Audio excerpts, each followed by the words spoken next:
during the process of writing that book, I learned that Lucifer never existed in the Bible. Wow. Yeah, never existed in the Bible. And I was perplexed at how we could create such an archetype, such a character, and without him ever actually existing in the Bible. Right? Because most of our world is based on the Abrahamic faiths. Wherever you guys are watching this show, I would truly appreciate it if you follow or subscribe. It helps a lot with the algorithm. It helps us get bigger and better guests, and it helps us grow the team. Truly means a lot. Thank you guys for supporting, and here's the episode. All right, we got Esoteric. Is it Esoteric? Esoteric. Esoteric Eddie here today. How's it going, man? What's up, man? It's going good. Glad to be here. Dude, your work is so fascinating. I'm curious what you're working on right now, but we'll dive into what you previously covered as well. Yeah. What are you up to? Man, right now I'm getting ready to work on my fourth book. Fourth and fifth, actually. The fourth book, the fourth nonfiction book, which is going to be covering the historicity of Jesus. Finally, it's a lifelong subject that I've been meaning to get into. And then that's the nonfiction book. And then the fiction book, I'm going to get back into fiction. That's actually where my love with writing started way back in the day. Wow. So I want to get back into that. I'm going to be revamping this psychedelic thriller that I wrote when I was like in early high school. Dang, that is cool, man. Like 10 years ago, yeah. What's some things you found out about Jesus?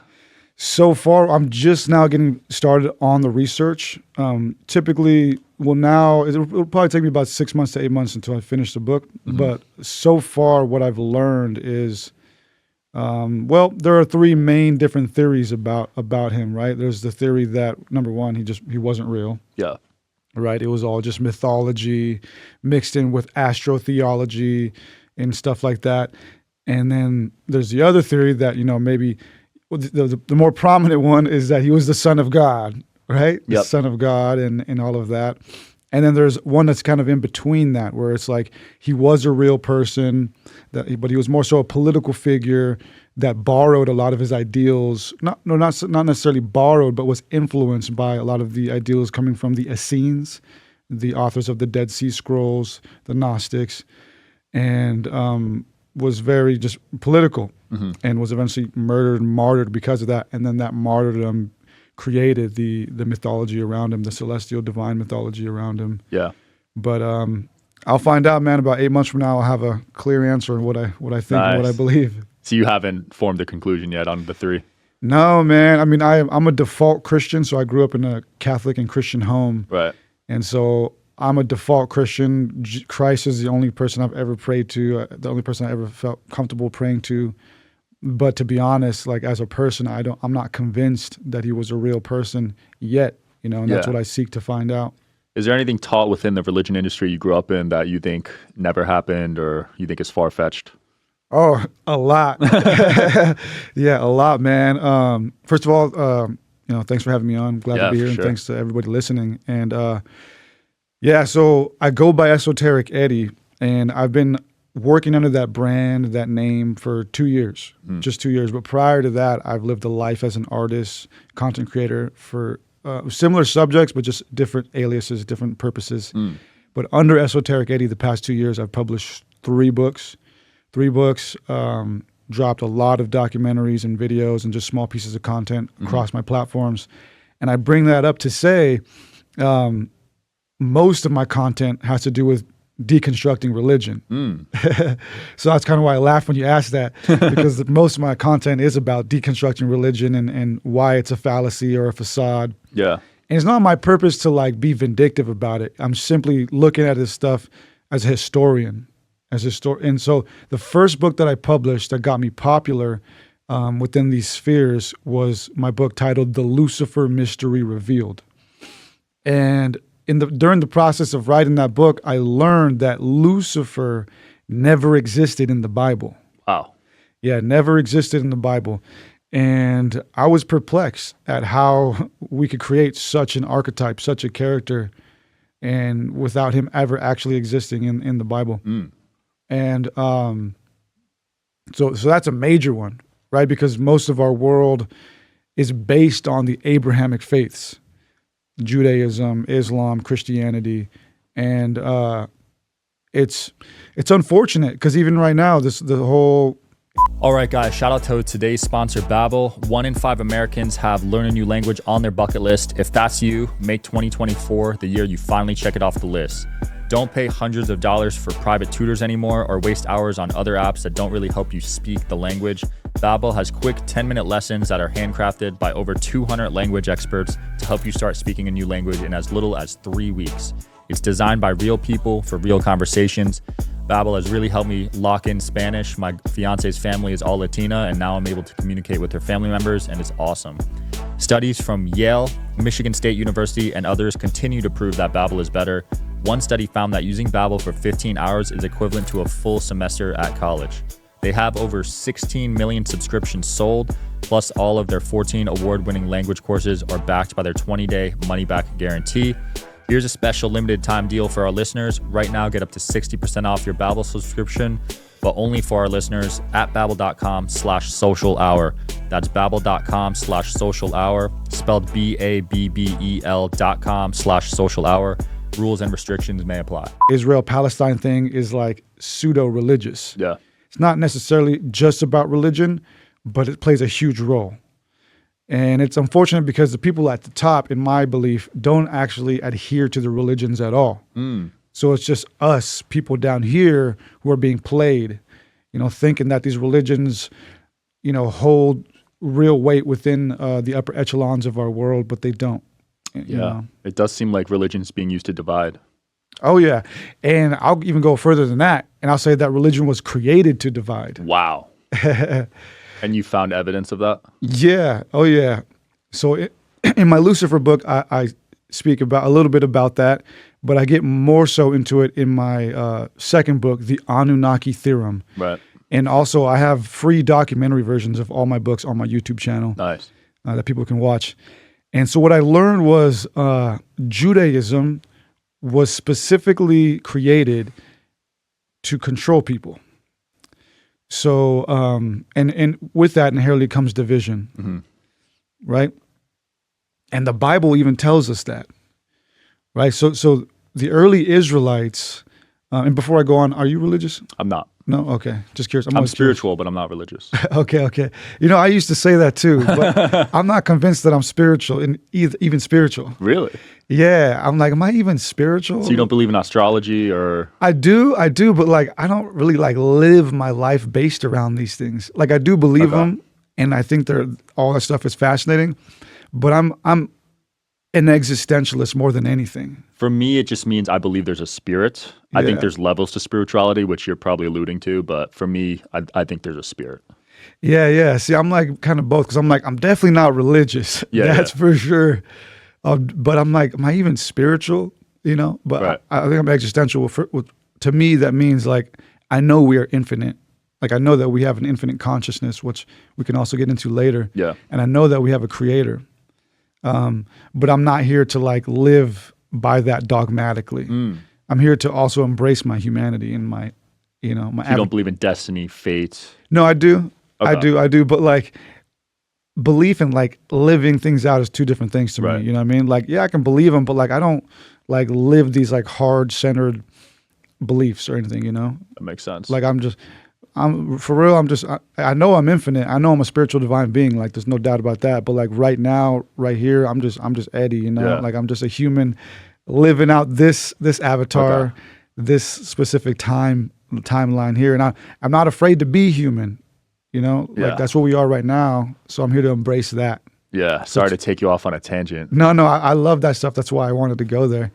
But anyways, getting back to it. So what I learned was, first and foremost, the early Israelites were a branch of Canaanites, and the Canaanites were a branch of the wider Phoenician kingdom, Phoenicia, Canaan, all these ancient cultures and religions that were residing in the modern day Levant, which is like the Holy Lands, Syria, Lebanon, Jerusalem, all that stuff. And so prior to Judaism, that entire part of the world and pretty much the entire known world were polytheistic. They're polytheists. They believed in multiple gods.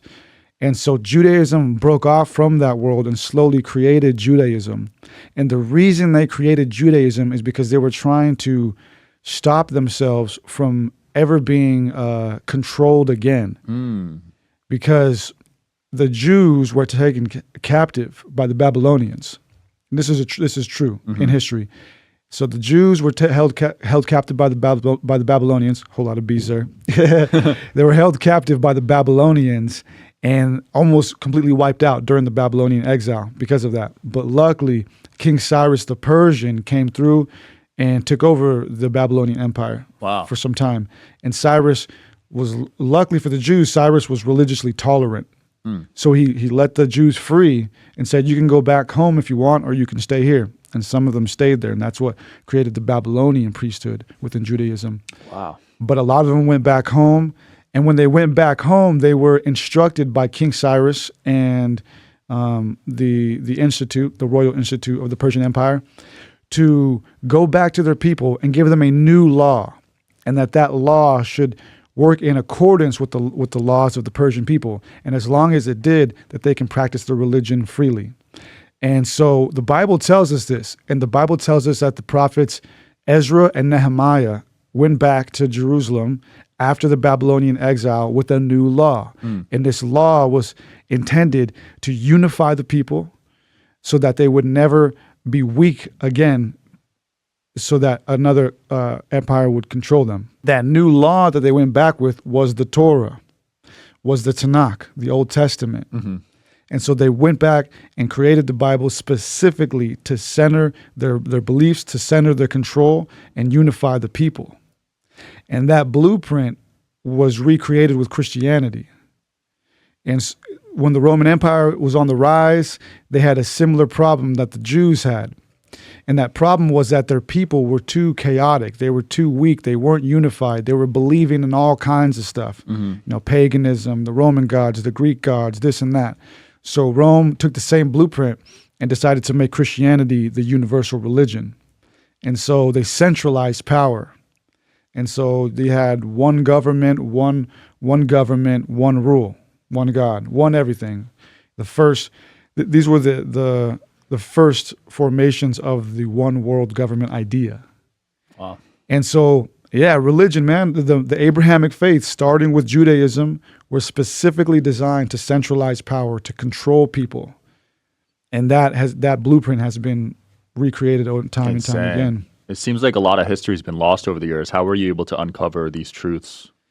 Just a lot of work, man, a lot of homework, a lot of research, a lot of sacrificing, a lot of nights, a lot of days. But like where are you studying this exactly? Because it can't be on the internet, right? A lot of it is. Oh, it is? A lot of it's internet and books. So this has been a lifelong fascination for me. So I've been fascinating in the Bible since I was a kid, because I grew up in a religious family. One of my earliest memories, one of my earliest core memories, like one of the first 5 memories I have, was me walking into the daycare at church and then seeing this huge portrait of Jesus. It looked huge to me at the time because I was like 5 or something, you know? And I just remember staring up at that thing and thinking like, who is that guy? Like, why is he there? You know? So I had a fascination with him in the Bible at the very beginning of my life. And that fascination led me down this journey of wanting to uncover truths. And so I've read a lot of books, rare books, old books. I've watched a lot of documentaries, a lot of videos, YouTube stuff, you know, here and there. But a lot of heavy stuff too. I've listened to a lot of lectures, full-on lectures, like master degree level lectures. I've had to read a lot of papers, like old papers, PDFs, stuff like that. And I've also had a lot of conversations with people, firsthand knowledge. I've gotten a lot of firsthand knowledge from having conversations with people, and just a lot of experiences, life experiences as well, psychedelics, mystical experiences that kind of put things into perspective for me. Oh. But to that question, it's funny to me because a lot of people just rely on people like me, you know, who make content, you know, and people will make fun of me sometimes, like, you probably just watch YouTube videos or whatever. Fair enough, you know, for today's age, but they're wrong. I mean, I'm the guy who makes the videos, you know, and I've been doing a lot of research for close to 2 decades now. And what's funny to me is that like a lot of people I could tell when people are only watching the YouTube videos, because they say the same rhetoric. The same rhetoric. And there's certain subjects, like certain hot topics that get recycled every so often. Every YouTuber in my space makes videos about them. And I've done like a lot of research on some of those subjects. For example, one would be the World War III letter and Albert Pike. So there's a theory out there that Confederate general and high-ranking Freemason Albert Pike wrote a letter to Giuseppe Mazzini, who was an Italian revolutionary and basically communist socialist, detailing how the 3 world wars would play out. Wow. And the theory is that he wrote this in the late 1800s, way before the First World War. And this is a subject that gets regurgitated on, conspiracy. I've even seen it, yeah. Yeah, exactly. And I made a video diving into this, and I dove into this the same way I dive into anything, with my unbiased historical method. Yep. And so it took me about a week of sifting through, sifting through so many PDFs and books that I have, and cross-referencing things until I finally ended up at the source of this theory. And long story short, it's false. Wow. It's false. He never wrote a letter predicting the 3 world wars. It didn't happen. It was a game of telephone. And I have a video explaining that. So I'm just saying that to stress the point, man. I can tell when people are only just watching the videos, or when there's people like me who are actually doing real. I don't even like to say research, because that makes me sound like I'm degreed or something. I have no degrees. I'm a college dropout. But I definitely do study. I mean, you can call it research, but I definitely take time out of my life. I sacrifice time out of my life to study these things, actually study these things. Now, when you're studying these ancient civilizations, was there always war, or was there times of peace? There's pretty much always war. Wow. There was pretty much always war. Our modern timeline, according to the mainstream academicians, is only 7,000 years, which is pathetic and kind of silly to think that everything we know has only happened within a span of 7,000 years. Yeah. And we know that's not true, because we have sites like Göbekli Tepe, which go back like 9 to 14,000 years. And we're always uncovering stuff that goes further and further back. And so, we have not only been around for 7,000 years, but our modern civilization has only been around for about 7,000 years, going back to the Sumerians. Yeah. So the Sumerians were the first. They were very fascinating people who gave us all the first governments, schools, writing systems, beautiful structures that were aligned to celestial counterparts. And even these people were a warring people. And that's the reason why they fell. That's why the Sumerian kingdom fell, because they were never unified. It's the same problem that the early Jews had, same problem that the Roman Empire had. They could not unify. And so the early Sumerians were always warring with each other, and these city-states had their own god, their own Anunnakis. And so they were never unified, and so eventually Sargon of Akkad, the ruler of the Akkadian Empire, came through and just wiped them out. Wow. Just wiped them out. How did he wipe them out? Actually, he did it through a campaign of appealing to the people as a divine ruler. So he actually won the hearts of the people. There's a legend that is told about him, and in the legend, it is said that his mom. It's a strange story that's very similar to the story of I believe it's Moses. But anyways, in that legend, it is said that his mom was a priestess of the cult of Isis. Or Inanna, and that she became pregnant, probably divine immaculation or whatever, divine conception, that old excuse that they would use. Yeah. So she got pregnant, but she had to hide the baby. So she put him in a basket, floated him down a river, and he was raised by a farmer. I think I've heard this for some reason. Yeah, it's told. This is the story of Moses. Okay. Right? It's Moses, right? He's the one that was put in the basket. I think so, yeah. I used to go to church when I was super young. Yeah, pretty sure it's Moses, one of those guys in the Bible. Yeah, it's kind of weird, right? So it's like, did somebody copy this? What's going on? So Sargon, basically, he appealed to the people and said, like, I'm divine because my mom had sex with an angel or whatever. That excuse they use when they have a, that side piece. Yeah. You know, so he's like, I'm part divine, but I'm also like one of you because I was raised by a farmer. And so for whatever reason that worked with the people. And Wow. they're like, yeah, you know, I guess it's kind of similar to like Trump today, like siding with the Midwestern people and everything. Right. You know, like how he won the whole Midwest. Yeah. Similar concept. So he won them over with that kind of concept. And they liked him, and he was able to unify the people, unify them enough to kind of like destroy all the other detractors. They say history repeats itself, right? Dude, Sargon reincarnated. Wow. Is it true all humans originated in Africa? Dude, I mean, no. Because you hear that all the time on social media. Some of us came from other worlds, I believe. Yeah. You know, but generally speaking, I could say, yeah. You know, that's where it first started. Anthropologically speaking, sure. But what this is an ongoing piece of research for me. I'm trying to find out the origins of white people. Because that fascinates me. It's like nobody can really put a hold on it. Like we know where dark people came from, mostly from Africa. Right. So was everyone black at the first, I guess, I don't even know what to call it, but. Yeah, right. It's like. Were all the first humans black, basically? I would say so. Like this is an ongoing research for me. It's not something I've concluded yet, but I've always said that the original people of this earth were black people. Okay. You know, I think the original humans of this earth were black, darker skinned people. And at some point, white people came on the scene. It's almost as if they came on the scene. They literally just showed up. Yeah, that's fascinating. We got to figure out what happened. Yeah. Well, so what I'm finding is there was something that happened during the Indo-European migration. That's what they call it. Some people call it the Indo-European migration. Some people call it the Indo-Aryan migration. But there was a time period where white people, or the skin color of the people of Earth, started to become more white. And that whole history, that whole debate is what fueled a lot of the Nazism, a lot of the occult beliefs of the Nazis. Wow. The Nazis were searching for the origin of what they called the superior race. And they were going into strange places to try and find these origins, like Tibet.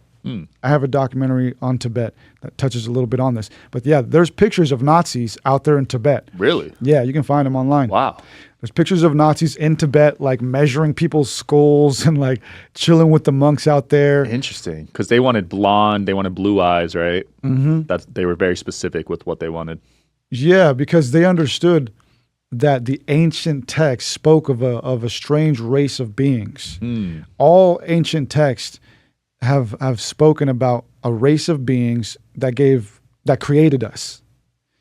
And so the Nazis, like a lot of other fringe cultures and you know, that surrounding the occult and esotericism, believed that we were deliberately created by a race of strange beings, either from a different star system, a different planet. You know, and that story is retold in the Bible, and this is something I speak a lot about. That story is retold time and time again. For example, in the Bible, in the Old Testament, when man is being created, we are told in the English version, and God said, "Let us make man in our image, after our likeness." That is in Genesis 1:26 in any English Bible. And you'll notice there is plurality there. God said, "Let us make man in our image." And so a lot of theologians have tried to explain away the plurality there by saying strange things like it's God talking to Jesus, God talking to the angels.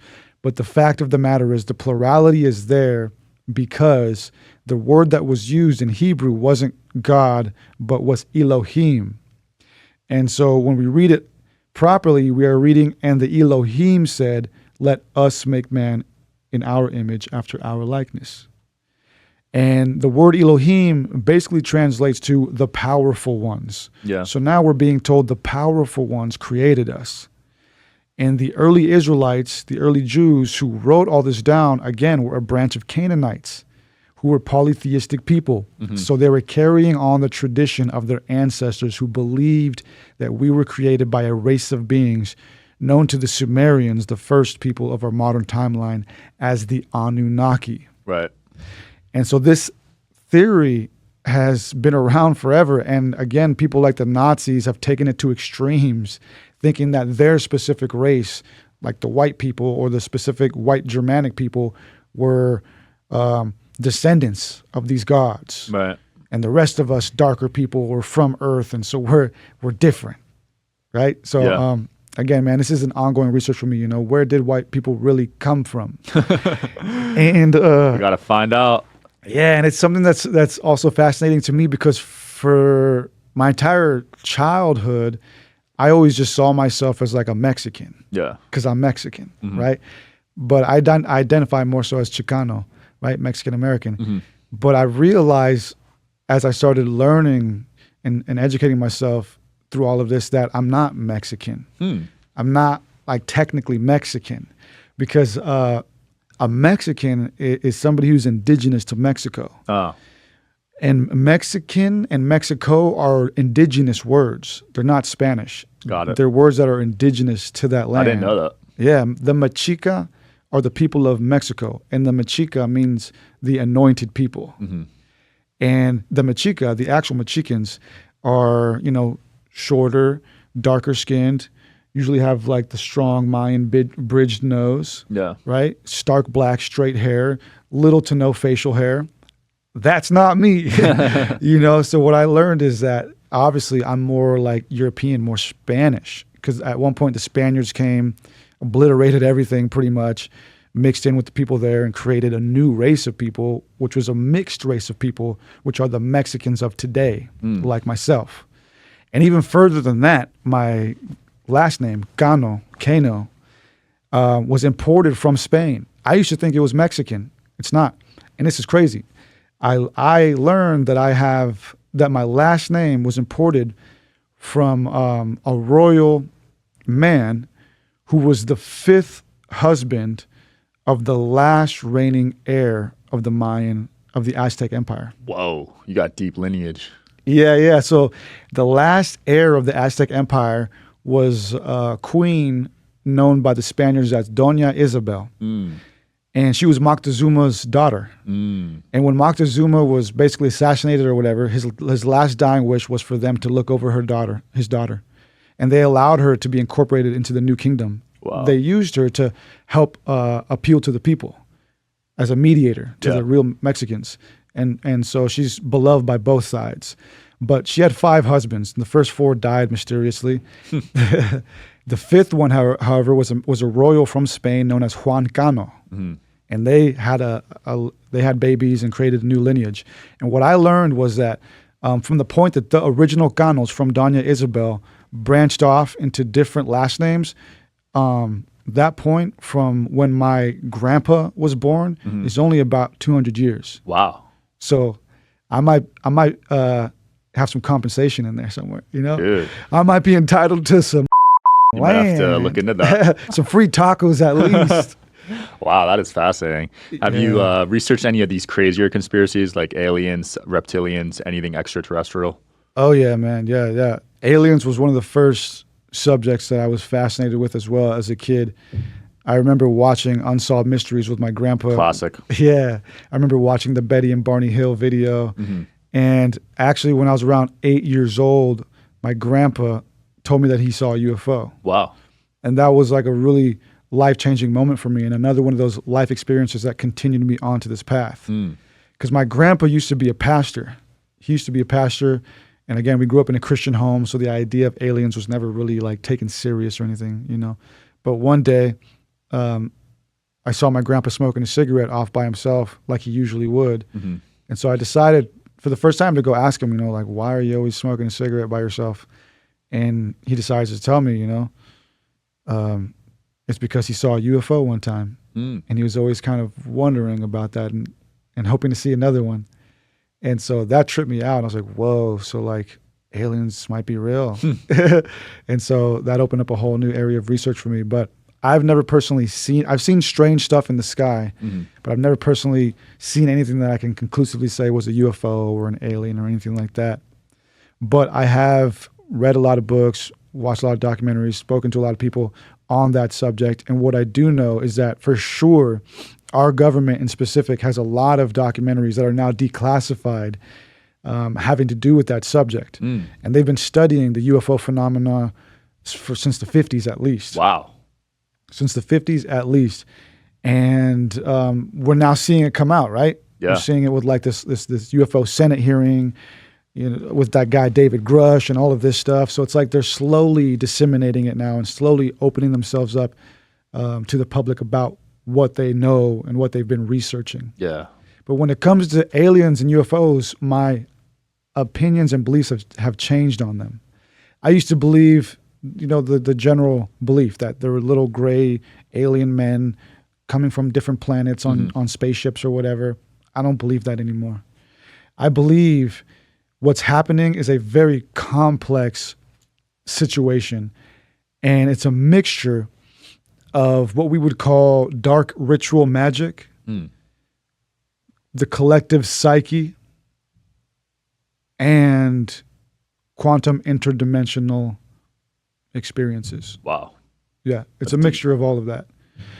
And the reason I believe that, for one, is a while back, I decided to try and make a compilation video of UFOs just for fun. Sometimes I make compilation videos. I've been doing that since I was a kid. Yeah. And so I set out to try and find videos of UFOs. I couldn't find a single convincing video of an actual mechanical craft. Yeah. Not They're one. all blurry, dude. Blurry, whatever, right? But even the blurry ones is like they're not really mechanical or anything. Yeah. But what I did find, and what you can find, are hundreds, if not thousands, of videos and images of orbs, of these light formations. And so it made me realize that UFOs, or what we call UFOs, aren't what we think they are and are not what we are being told they are. And these orb things, these light formations, have been around for centuries at least. Wow. There's a famous case, witness case of these orbs known as the Nuremberg UFO incident. You can look it up on Google, Nuremberg UFO incident. And it was such a widespread phenomenon or experience. Like hundreds of people saw them. Hundreds of people saw them. And this one dude drew a picture of it and wrote about it. It's pretty cool. And he talks about it. This was like in the medieval times. I forgot when exactly, but like somewhere between 1100 and 1400. And he talks about these orbs. He says in the sky on this particular day, there was these strange circular objects, black, red, blue, whatever, just dancing around in the sky and fighting each other is what it looked like to them. Like they were fighting each other. So these orb things, whatever those are, have been around forever. And so to me, those are the real UFOs. Wow. The mechanical craft, to me, those are government psyops. Yeah. Government psyops that are testing out anti-gravity technology that we have been studying since, again, the 40s and 50s, at least. Yeah, you saw with Nikola Tesla, right, with scalar energy. Yeah. He was studying this stuff, talking about it, and he actually gave a pretty ominous speech in 1938, one of the last speeches he ever gave before he passed away. And in that speech, he alluded to two discoveries that he made, that he was going to tell the public when he had finalized his research. Yeah. He didn't tell us what he found, but he alluded to what he found. And he said it has to do with the very smallest molecules and the very biggest of macrocosms and gravity and matter. And so a lot of people think that he finally understood that the fabric of the universe is interlinked all throughout. And people think that he might have discovered what we call the fifth force of the universe, which I speak about in my third book, which has to do with consciousness. And this fifth force is a theoretical force that NASA and DARPA have been studying, again, since the 50s and 70s. And there are declassified papers on this now. And this fifth force is this interconnected force that, if tapped into, could allow the capability of interstellar travel, anti-gravity technology, and all sorts of strange UFO capabilities that we are now seeing. Wow. And is that basically interdimensional travel? Well, this is basically it. So if we were able to tap into the fifth force, which resides everywhere around us and all throughout the universe, basically what that means is we would have an endless amount of energy, a fuel source. It would be like sailing a boat through an ocean that runs on water. So you couldn't die, basically. Yeah. So if we could tap into the fifth force, right? Yeah. That means we could create 0-point energy technology. Wow. Which would allow us to traverse the universe endlessly. Time travel. We could time travel. We could just simply space travel.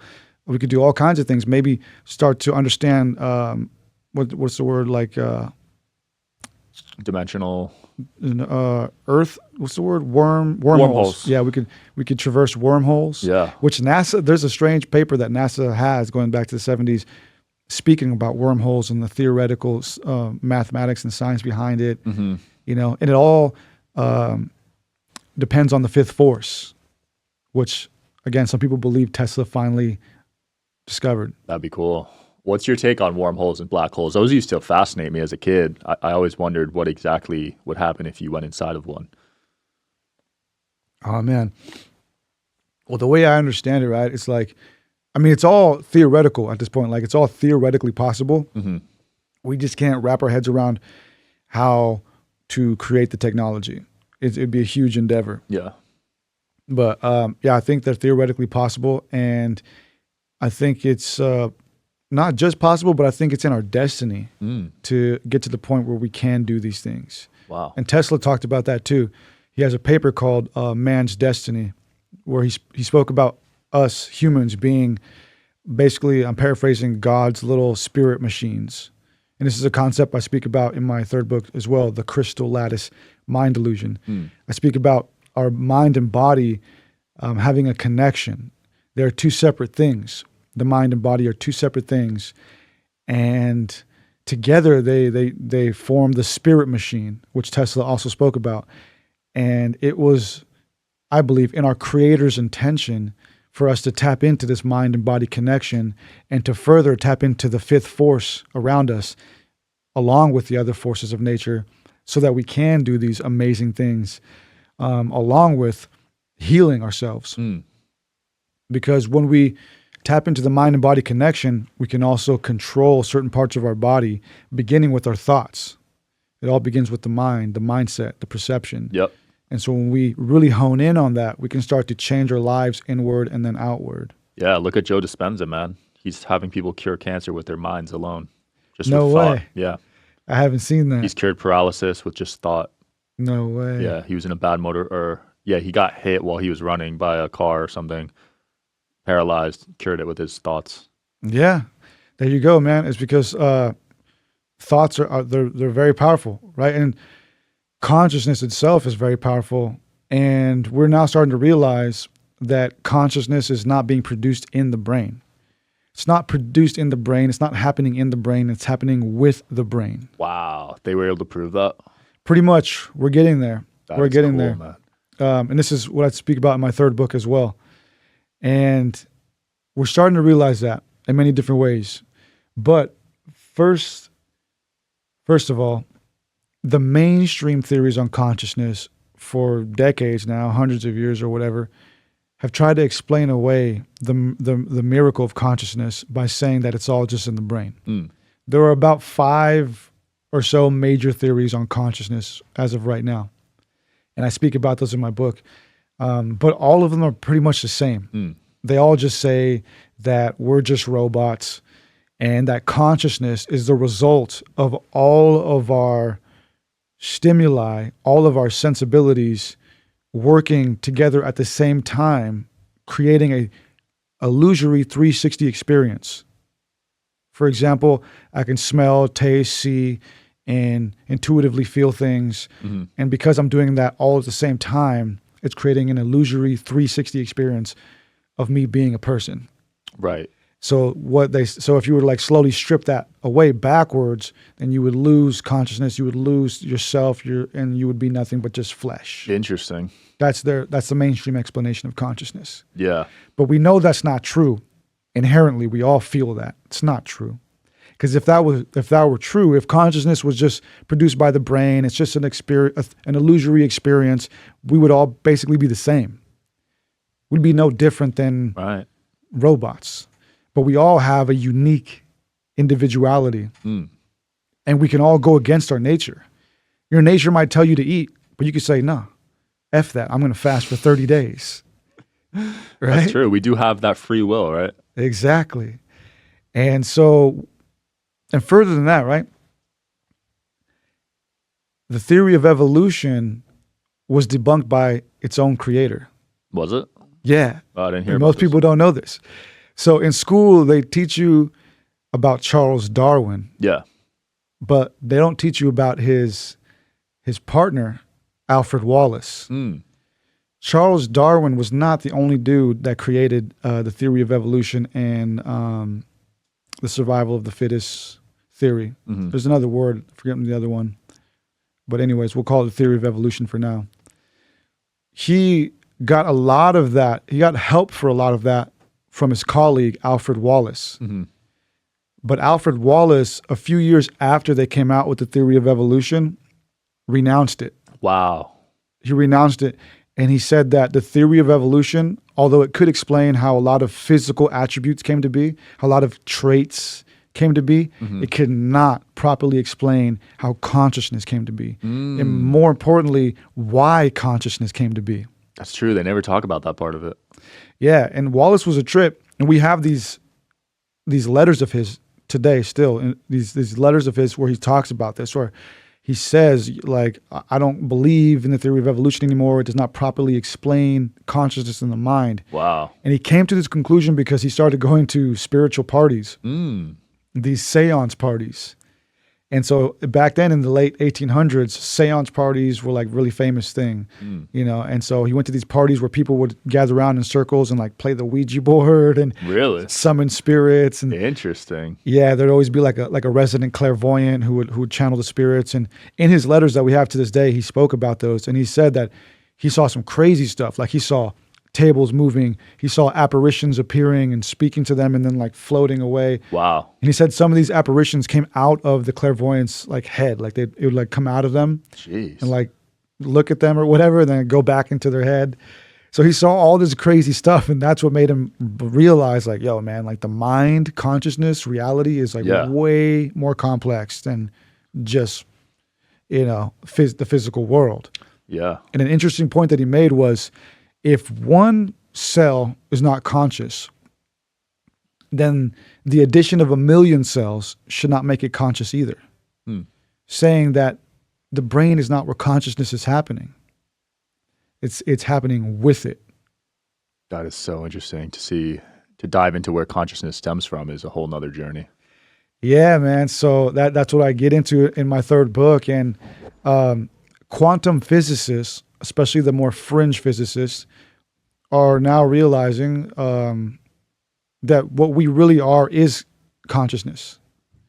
And that we are simply interfacing here through the body. It's kind of like a turtle and its shell, as I like to say. Yeah. The turtle is in the shell, but it is not the shell. The turtle is not the shell. The shell could be damaged, just like our body can be damaged, which will impede how the turtle lives. Yeah. But again, the turtle is not the shell. We're simply interfacing through it. Wow. And one person who also realized this was a Mexican scientist by the name of Jacobo Grinberg. Interesting guy. I got a documentary on him too. And he was an accredited, degreed person, got degrees here in the States, got degrees back in Mexico, opened up institutes in Mexico to study psychology and consciousness. And he started doing these meditative practices where he would have two people face each other and meditate with each other and try to build some sort of energetic connection for like half an hour. That's cool. And then he would split them up. He would split them up and then place EEGs on them. And then he would take one of them and then flash their eyes with like light or images. And the other person's brain would read the same activity. No way. Would read the same activity. Wow. And so what he realized is when people would meditate, they were in fact building some energetic connection. But that response was faster than the speed of light. Whoa. And that made him realize that there is some sort of unseen realm, some sort of unseen dimension that he called the hyperfield. And it is this hyperfield that we could call the matrix code. And in this unseen realm, unseen dimension of our simulation is where the coding is happening, where the programming is happening.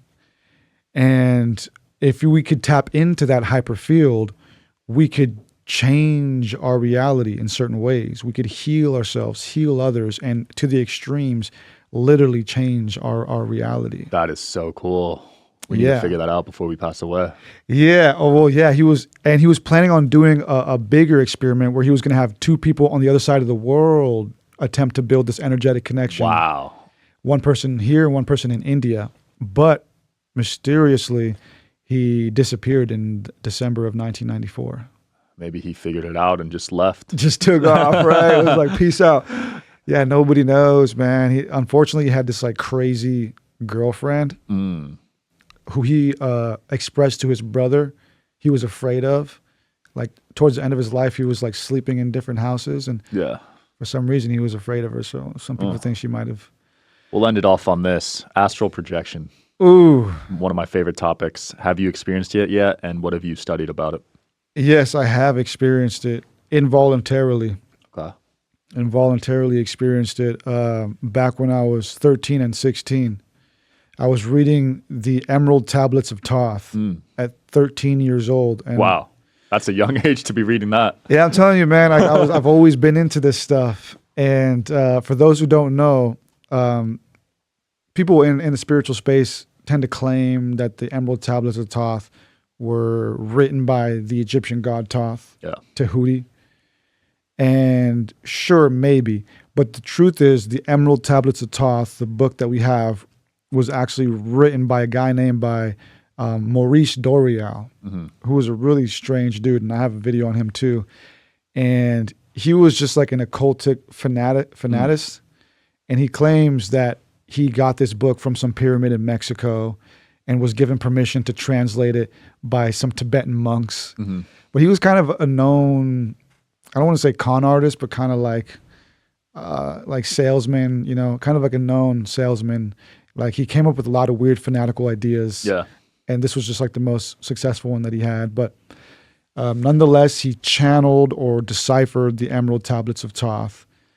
And even if they are fake, they're still like a fascinating read that still does something to you when you read them. Wow. And so I read them at 13 years old.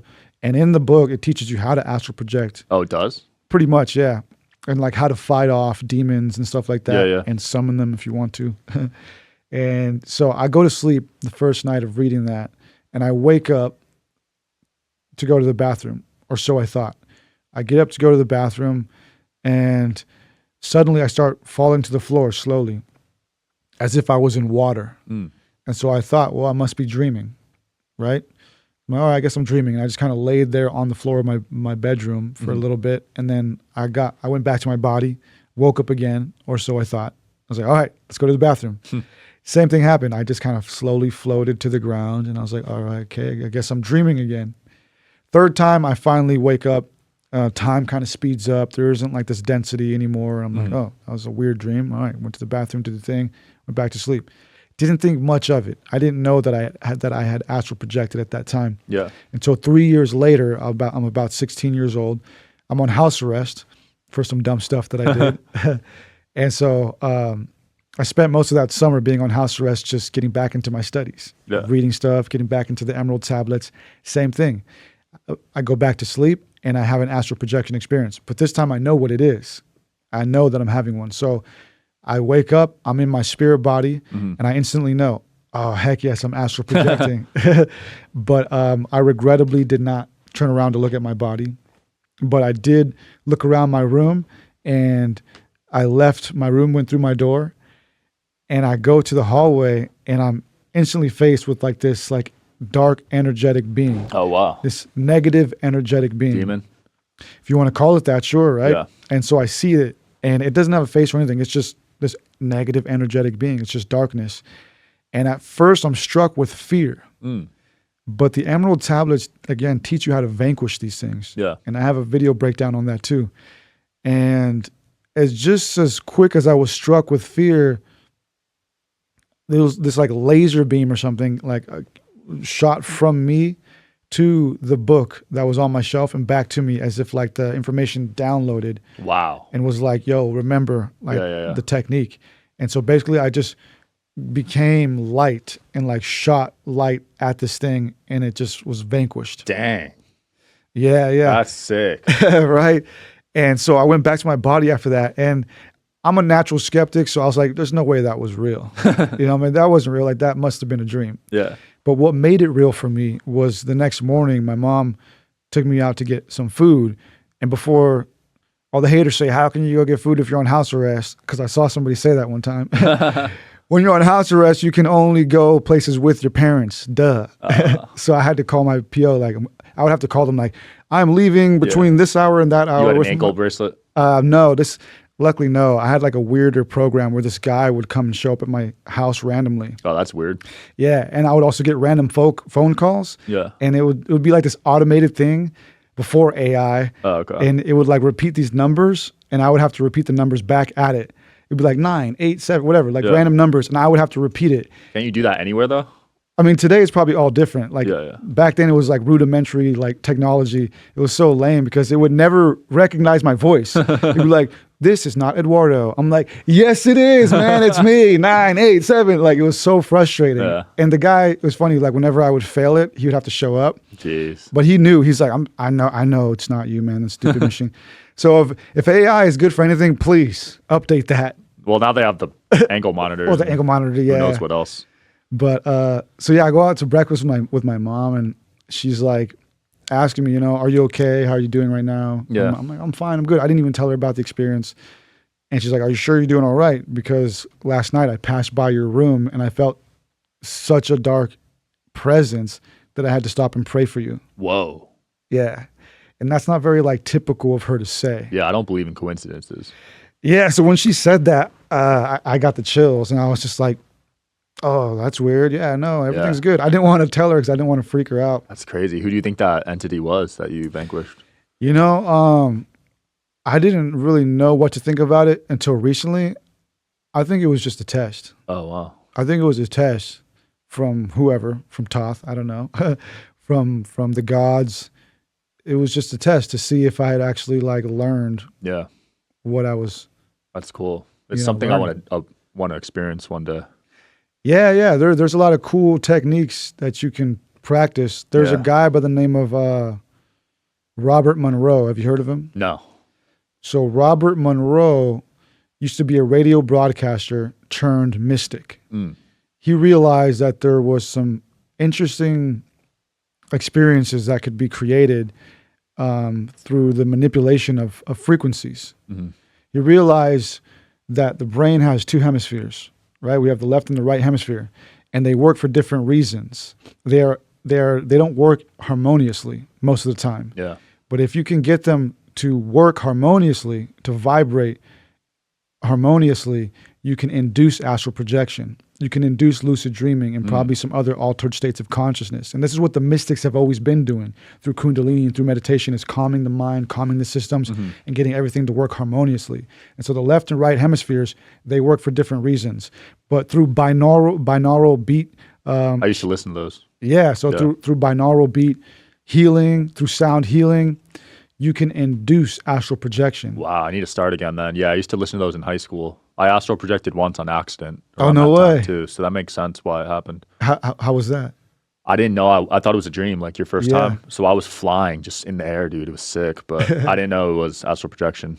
Yeah, and he has an institute to this day, the Robert Monroe Institute in Colorado. Yeah, I'm going to check that out, man. That's dude, sick. You can go over there and they'll teach you how to do it. Eddie, it's been a pleasure. I could talk to you for hours, dude. We'll have to do a part 2. Yeah, man. Anything you want to close off with or promote? Dude, absolutely, yeah. You can find me on IG at Esoteric Eddie, and you can find me on YouTube at Esoteric Eddie TV. I'm always working on stuff. I've got 3 books, a bunch of documentaries. You can find all of it on esotericeddie.com. Perfect. We'll link it in the video. Thanks for coming on, man. Thank you. Thanks for watching, guys. See you tomorrow. Peace.